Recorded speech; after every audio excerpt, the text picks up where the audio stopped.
বিটকয়েনের analysis করব ১৩ তারিখের জন্য, ১৩ই ফেব্রুয়ারি ২০২৬। আমরা দেখব যে আজকে সারাদিনে বিটকয়েনকে ট্রেড করতে গেলে পরে কি কি দেখতে হবে এবং কেমন অবস্থায় রয়েছে বিটকয়েন। বিটকয়েন কি আজও এই ধীরে ধীরে যে উপরের দিকে ওঠার চেষ্টা করছে সেটাতে কতখানি সফল হতে পারে বা কেমনভাবে আমরা আজকে ট্রেড করতে পারি, সেই ট্রেডিং সেট আপটা আমরা বোঝার চেষ্টা করব। তো আমি সুররঞ্জন গঙ্গোপাধ্যায়, আপনাদের সবাইকে স্বাগত জানাচ্ছি। চলুন ভিডিওটা শুরু করি। ডিসক্লেমারটা দেখে নেবেন, যে নিজের অ্যানালিসিস করবেন এবং তারপর সিদ্ধান্ত নেবেন। তো প্রথমেই আমরা বিটকয়েনকে দেখার জন্য আমরা বিটিসি চার্ট আমরা খুলেছি ডেলি টাইম ফ্রেমে। আপনারা যারা এই কয়েকদিন থেকে দেখছেন, আমি বলেছিলাম যে এর উপরে না উঠলে পরে কিন্তু বিটকয়েন উপরের দিকে যেতে পারে না। তো দেখুন, এবং এই যে একটা বক্স তৈরি করার কথা বলেছিলাম, যে এই বক্সটার নিচে যদি নামতে থাকে তাহলে কিন্তু মার্কেট নামতে থাকবে। সেটা আমরা দেখলাম যে মার্কেট নিচের দিকে নামছে, কিন্তু যে গতিতে এই বড় ক্যান্ডেল দুমদুম করে মার্কেটকে নিচে নামিয়েছিল তেমন গতি কিন্তু আমরা খুব একটা দেখছি না। অর্থাৎ তার পাশাপাশি যে সমস্ত বায়ার্সরা এসেছিলেন সেই বায়ার্সরা কিন্তু খুব সহজে নিজেদের জমি কিন্তু ছাড়তে চাইছেন না। এটা ডেলি টাইম ফ্রেমে, আমরা যখন এই ছোটো টাইম ফ্রেমে ধীরে ধীরে যাব, সুতরাং এই জায়গা থেকে মার্কেট হয়তো হতে পারে এমন জায়গা আসতে পারে, এবং এটাকে যদি ভাঙে তাহলে হয়তো ৫০,০০০-এর দিকে যাবে বা ৫০,০০০, ৫৪,০০০ এরকম ধরনের বিভিন্ন লেভেল আছে, আমি আগে আপনাদেরকে দেখিয়েছি অন্য ভিডিওতে। তো সেখানে আসতে পারে। তো যাই হোক, এখন যদি উপরের দিকে ওঠার চেষ্টা করে তাহলে কোন জায়গাটি তার ক্ষেত্রে একটি বাধার সম্মুখীন দেবে, অর্থাৎ রেজিস্ট্যান্স হবে, সেইটুকুকে আমরা একটু ছোট জায়গাকে আমরা বোঝার চেষ্টা করি। যে দেখুন, এই পর্যন্ত কিন্তু আমি একটা আঁকলাম, এটা কিন্তু আমাকে ৬৯,০০০, যদি আজকে একটা যেহেতু একটা রিকভারির মুড ধীরে ধীরে রয়েছে, তো রিকভারি যদি করতেও চাই, এই ৬৯,০০০ কিন্তু আপনাকে আবার কি দেবে, একটা রেজিস্ট্যান্স হিসেবে কাজ করবে। এবং এখানে একটা বক্স, এই বক্সটি ভেঙে যাওয়ার পর নিচের দিকে এসেছিল, এখন এখানে গেলে পরে কোনো ধাক্কা খাবে এবং ধাক্কা খেয়ে আবার নিচের দিকে আসতে পারে, সে সমস্ত কথা আলাদা। এবং যদি ভাঙে তাহলে কিন্তু উপরের দিকে ৭২,০০০-এর দিকে ট্রেন্ড করবে। আরও ছোটো টাইম ফ্রেমে গেলে পরে তবেই আপনি পরিষ্কারভাবে বুঝতে পারবেন যে কী করতে চাইছে।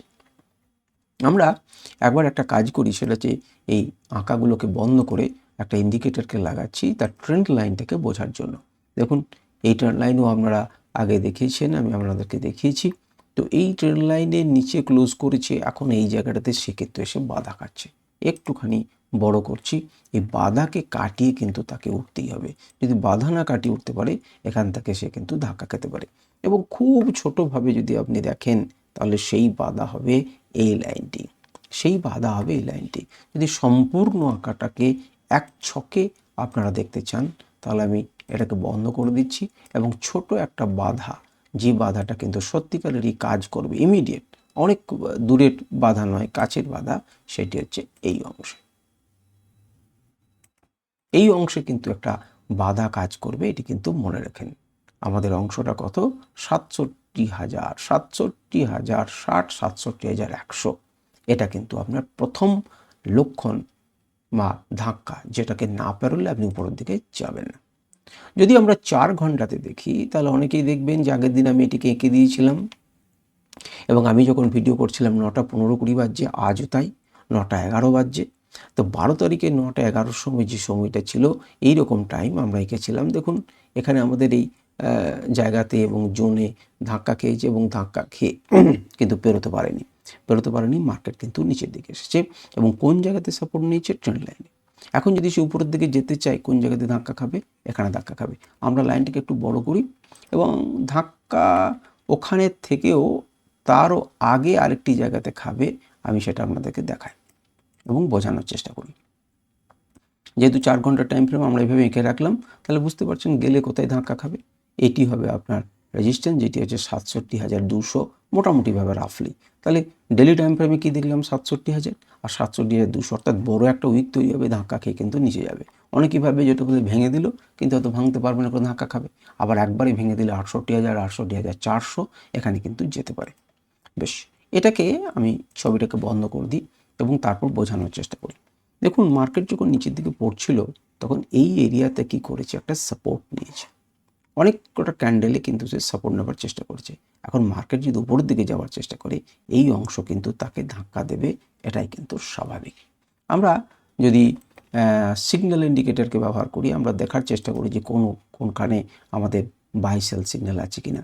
দেখুন, বাই লং হবার পরেই দেন এন্ড দেয়ার কিন্তু আবার শর্ট সিগন্যাল জেনারেট হয়েছিল, মার্কেট কিন্তু ভেবেছিল ঘুরে যাবে, কিন্তু দেন এন্ড দেয়ার ঘুরে গেছে। এখন এই যে 67,000-এর মুখ, এটা হচ্ছে 66,935, এখানে এসে কিন্তু একটা ধাক্কা খাবে। যদি আজকে এটাকে ক্লোজ করে দিতে পারে এবং এই লং এরিয়াতে আবার ঢুকতে পারি, তাহলে কিন্তু আমরা আবার লং দেখতে পারি। আর আগের দিনে 11 তারিখ থেকে 12 তারিখে দেখুন আমাদের টার্গেট দিয়েছে, আবার উপর দিকে যাওয়ার চেষ্টা করছে, আবার নিচের দিকে নামিয়েছে, আবার চেষ্টা করছে। এই এরিয়াটাতে একটা ধাক্কা খাবে, এটাই স্বাভাবিক। এখন দেখার আছে যে এই ধাক্কাটা খেয়ে সে কতটা সহ্য করতে পারে বা কতটা ভেঙে উপরের দিকে যেতে পারে। তো আমরা দেখব, আমাদের নজর রাখবো যে এই লেভেলগুলোর প্রতি আপনারা নজর রাখুন। এবং আমি একটু বড় করে দিলাম যাতে লেভেলগুলো আপনাদের কাছে চোখের সামনে থাকে, যদিও এটা সামান্য পরিমাণ পরিবর্তন হয়ে যাবে। আমরা যদি একটু ডাইভারজেন্সকে দেখি যে এখানে কোনো ডাইভারজেন্স হয়েছিল কিনা, হ্যাঁ হয়েছিল। এখানে একটা বুল ডাইভারজেন্স হয়েছিল, যার ফলে কিন্তু মার্কেট কিছুটা পরিমাণ উপরে গেছে। এখন কিন্তু নতুন করে আর কোনো ডাইভারজেন্স আপাতত নেই, খানিকক্ষণের মধ্যে তৈরি হতে পারে। আমরা যদি একবার এখানে ট্রেন্ড লাইনটাকেগুলোকে দেখি, তাহলে ট্রেন্ড লাইনটাকে যদি দেখি তাহলে দেখুন ট্রেন্ড লাইনটাকে এরকম লাগছে এবং খুব সুন্দরভাবে আপনারা বুঝতে পারছেন যে একটা ডাউন টোন চ্যানেলে চলার চেষ্টা করছে। মার্কেটকে এর উপরে উঠতে হবে, তবেই কিন্তু মার্কেট উপর থেকে যেতে পারে। আপনারা এই রকম লেভেল অর্থাৎ 68,000-এর উপরে যদি ভালো করে ক্লোজিং দেয় তাহলে কিন্তু যেতে হবে, আপনারা যেতে পারেন 4 ঘন্টা টাইম ফ্রেমে। আচ্ছা, আমরা একবার 1 ঘন্টা টাইম ফ্রেমে দেখি। যে 1 ঘন্টা টাইম ফ্রেমে প্রথমে আঁকাটাকে দেখি। দেখুন 1 ঘন্টা টাইম ফ্রেমে আমাদের মনে আছে আমি এইভাবে একটা এঁকেছিলাম এবং বলেছিলাম যে এরকম ধরনের ঘটনা ঘটতে পারে। তো দেখুন এই লেভেলের নিচে ঠিক এই জাংশনটাতে শেষে দাঁড়িয়ে রয়েছে। এখন জাংশনটা পেরোনোর পর এটিও তো আর একটা সাপোর্ট মানে রেজিস্ট্যান্স হিসেবে কাজ করবে। এই দুটোকে না পেরোলে আপনি উপর থেকে ভাবনা চিন্তা করতে পারবেন না। আর কেন বলছিলাম যে মার্কেট একটা ঘুরবো ভাব দেখতে পাচ্ছেন তো, চলার চেষ্টা করছে। কিন্তু এই মার্কেটটাকে কি বলে, সর বা সেল অন রাইজ। যতবার উপরের দিকে উঠছে ততবার কিন্তু তাকে কি করে দেওয়া হচ্ছে, ফেলে দেওয়া হচ্ছে। এটা একটা ফ্রেক ব্রেকআউট করেছিল, তারপর সঙ্গে সঙ্গে কিন্তু মার্কেটকে টেনে নামিয়ে দেয় এবং মার্কেট আবার এইরকম জায়গাতে আসে। এখন এই জোনটাকে সে কতবার মেনটেন করবে সেটাই দেখার দরকার। এবং যদি উপরের দিকে ভাঙে তাহলে আপনারা উপরের দিকে যাবেন। লেভেল তো আপনাদের কাছে চোখের সামনে রয়েছে 67,500, 67,600 মোটামুটিভাবে যদি আপনারা দেখেন 67,600-র উপরে যদি ক্লোজিং দেয় তাহলে আপনার উপরের দিকে টার্গেট নিতে পারেন যে এবারে কিন্তু সফল ব্রেকআউট হলো এবং উপরের দিকে যেতে পারি। আমরা এই ছবিটাকে একটু বন্ধ করি এবং তার পরিবর্তে সিগন্যাল ইন্ডিকেটরকে দেখি যে সিগন্যাল ইন্ডিকেটর আমাদেরকে কী নির্দেশ দিচ্ছে। সিগন্যাল ইন্ডিকেটর জাস্ট নাও আমাদের লং সিগন্যাল দিয়েছে এবং আমরা আশা করছি মার্কেট যদি কিছু না হয়, আপনারা যারা শুনছেন তারা দেখুন 66,604-এর উপরে যতক্ষণ পর্যন্ত সে থাকছে ততক্ষণ পর্যন্ত আপনি আশা রাখতে পারেন যে 66,996 তার ফার্স্ট টার্গেট, 67,259 তার সেকেন্ড টার্গেট এবং 67,900 অর্থাৎ 68,000 তার 3 নম্বর এবং 4 নম্বর টার্গেট। এইগুলো হচ্ছে তার টার্গেট। আপনারা স্ক্রিনশট নিয়ে রাখুন। যদি মার্কেট না ঘোরে, যদি মার্কেট উপরের দিকে যায়, এইগুলো কিন্তু তাকে অ্যাচিভ করতে হবে। বলা যায় না এই মাত্র একটা বড় ক্যান্ডেল তৈরি হলো এবং এই লং সিগন্যাল আবার সেল সিগন্যালে জেনারেট হলো এবং মার্কেট নিচের দিকে এলো, যেমন এমনি করে হয়েছে। যেমন এখানে লং সিগন্যাল জেনারেট হওয়ার পর আমরা পেয়েছি, সেল সিগন্যাল পর পেয়েছি। আমরা আশা করব যে ছোটো টাইম ফ্রেম অন্তত পক্ষে এটা এবং তার থেকে ভালো থাকলে এটা এবং তার থেকে ভালো থাকলে এটা, পরপর সে কিন্তু যাতায়াত করবে। এবং যে ঘোড়ার মুখটা বলছিলাম সেটা দেখুন, ঘোড়ার মতো কিন্তু একটা মানসিকতা তার তৈরি হয়েছে, ঘোড়ার মতো একটা মানসিকতা তৈরি হয়েছে। এখন দেখব আমরা যে কতখানি করতে পারে। লেভেল আমাদের চোখের সামনে রয়েছে, আমরা এইভাবে ট্রেড করতে পারেন। আমরা যদি ডাইভারজেন্স দেখি তো ডাইভারজেন্সে কি এখানে কিছু পাচ্ছি, দেখি ডাইভারজেন্স দেখুন, বুল ডাইভারজেন্স এখানে হয়েছিল এবং বুল ডাইভারজেন্সের ফল কিন্তু উপর দিকে গেছে। এখানেও বুল ডাইভারজেন্স হয়েছে, যতবার হয়েছে সে কিন্তু সঠিক দিয়েছে। কিন্তু মনে রাখবেন যদি 1 ঘন্টা টাইম ফ্রেমে আপনি ট্রেড করছেন, এই এরিয়া কিন্তু আপনার রেজিস্ট্যান্স এরিয়া। কেন এই এরিয়া রেজিস্ট্যান্স এরিয়া? কারণ যারা ন্যূনতম প্রাইস অ্যাকশন জানেন তারা কিন্তু আমার কথাটা বুঝতে পারবেন। আর যারা জানেন না তাদেরকে আমি বোঝানোর চেষ্টা করি। দেখুন মার্কেট উপর থেকে এসে এখানে থামার চেষ্টা করেছে, এই এরিয়াটা কিন্তু কি হবে না আমাদের একটা রেজিস্ট্যান্স এরিয়া। সুতরাং আপনি টার্গেট 1 2 যেটা আমরা দেখেছিলাম, আমি আরেকবার লাগিয়ে দিই সিগন্যাল ইন্ডিকেটরটাকে। দেখুন টার্গেট 1 এবং 2 কিন্তু এরিয়াতেই কিন্তু আমাদের রেজিস্ট্যান্স এরিয়া আছে। সুতরাং এই পর্যন্ত টাচ করার পরে কিন্তু মার্কেট আসতে পারে নিচে, আর এটাকে যদি ভাঙার হয় আবার নিচে এসে সে ভেঙে বা একটা ক্যান্ডেল বড় ক্যান্ডেল তৈরি করে ভেঙে উপরের দিকে নিয়ে যাবে। কিন্তু এই এরিয়াটা কিন্তু রেজিস্ট্যান্স এরিয়া আছে, অর্থাৎ 67,000-এর কাছে কিন্তু আমাদের রেজিস্ট্যান্স আছে 400 পয়েন্ট দূরে। আমরা এবারে একটু 15 মিনিটে দেখি, যারা 15 মিনিটে ট্রেড করতে চান। দেখুন অনেকেই 15 মিনিটে আমি কিন্তু এর আগে কি দেখিয়েছিলাম মনে করে দেখুন। আমরা বলেছিলাম যে হেড অ্যান্ড শোল্ডার প্যাটার্ন একটা তৈরি হয়েছে, যার ফল হচ্ছে এই পর্যন্ত আসতে পারে। দেখুন সেই পর্যন্ত টাচ হয়েছে কি হয়নি, ধীরে ধীরে খেলিয়ে কিন্তু এখানে সে আপনাকে দিয়েছে, আবার সে উপর উঠে গেছে। এবং আমরা আবার একটা কি দেখিয়েছিলাম না, আমরা আবার একটা দেখালাম যেখানে একটা ট্রায়াঙ্গেল প্যাটার্নের মতো তৈরি হচ্ছে। সেই ট্রায়াঙ্গেল প্যাটার্নের নিচের দিকে গেলে পরে কিন্তু নিচের দিকে যাবে, উপরের দিকে গেলে পরে কিন্তু উপরের দিকে যেতে পারে। তো নিচের দিকে ব্রেকআউট হওয়ার পর সে কিন্তু আবার উপর দিকে গেল। এই ট্রেন্ড লাইনটাকে যদি একটুখানি বাড়িয়ে নিন, তো এই যে ট্রেন্ড লাইনটাকে একটু বাড়িয়ে নিন, তাহলে দেখবেন যেখানে রেজিস্ট্যান্স ফেস করেছে এবং নিচের দিকে এসেছে। এর সাথে সাথে আমরা একটা বড় দুটো লাল রেখা টেনেছি, ভালো করে অন্য কোনো দিকে নজর দেবেন না, এই দুটির দিকে টেনে দেখুন। এই দুটি রেখার দিকে আমরা নজর দেখুন, এই রেখাটি এবং এই রেখাটি। এ যদি এইটাকে ভেঙে সাস্টেন করে উপরের দিকে যেতে পারে তাহলে কিন্তু এই মার্কেট উপরের দিকে যাবার, কিন্তু তার জন্য আপনাকে 67,600 এই লেভেলকে ব্রেক করতে হবে আপাতত যে জায়গাতে দাঁড়িয়ে রয়েছেন। আপনি যদি আস্তে আস্তে সময় নিয়ে এখানে ব্রেক করতে পারে তাহলে সেক্ষেত্রে 67,200। সুতরাং আপনারা এইভাবে একটা ট্রেন্ড লাইনকে তো এঁকে রাখুন। ট্রেন্ড লাইনকে এঁকে রাখলে পরেই আপনারা নিজেদের মতো করে আঁকতে পারবেন। দেখুন আমি কোন কোন পয়েন্টকে ঘিরেছি, এই পয়েন্টকে এবং এই পয়েন্টকে যোগ করে একটা ট্রেন্ড লাইন এঁকেছি, এই পয়েন্টকে এবং এই পয়েন্টকে ঘিরে একটা ট্রেন্ড লাইন এঁকেছি, দ্যাটস ইট। এটা করেছি। তাহলে আমরা একটা বড় টাইম ফ্রেমে 15 মিনিটে খেলাতে অনেকখানি বুঝতে পারবেন।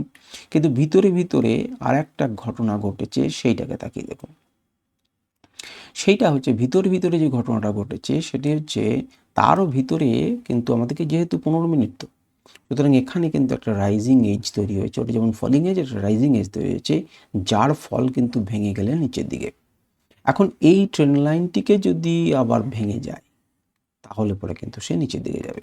তো কোনখানে ভাঙতে পারে না, ভাঙতে পারে মনে করুন এই জায়গাটাতে, সেটা হচ্ছে 66,331 যদি ভেঙে যায় তাহলে নিচের দিকে ভাঙবার চিন্তা করব। আর যদি উপরের দিকে 67,000, 66,800, 850কে 800কে ভেঙে দিয়ে উপরের দিকে যাই তাহলে উপর দিকে যাওয়ার চেষ্টা করব, অর্থাৎ আমরা এটাকে ঘিরে দিয়েছি। আমরা যদি এখানে আত্মা ইন্ডিকেটরটা একবার দেখি তাহলে দেখব কেমনভাবে ট্রেন্ড লাইন আমি অনেকগুলোকে দিয়ে রেখেছি যাতে সুবিধা হয়, 3টে দিয়ে রেখেছি, আমি এখানে 2টো করে দিলাম তাহলে নয়েজটা কম হবে আপনাদের।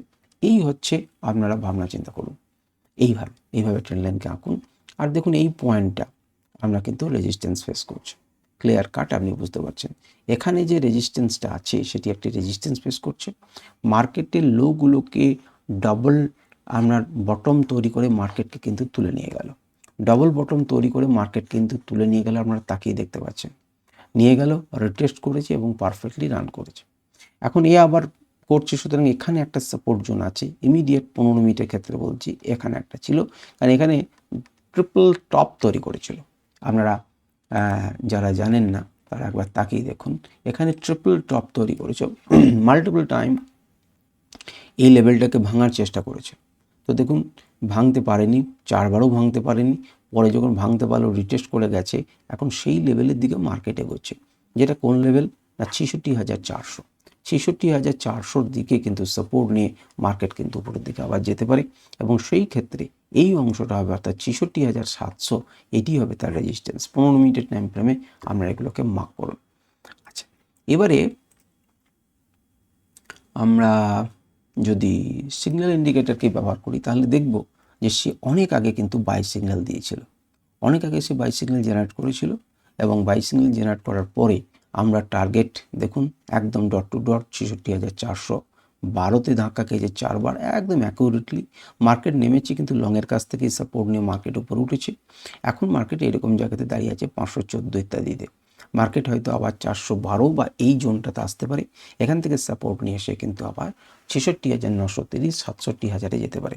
তাহলে 67,000-এর জায়গাটাতে আমরা ডেলি টাইম ফ্রেম থেকে 15 মিনিট টাইম ফ্রেম পর্যন্ত বিভিন্ন জায়গাতে কিন্তু আমরা কি দেখতে পাচ্ছি না, আমরা রেজিস্ট্যান্স দেখতে পাচ্ছি।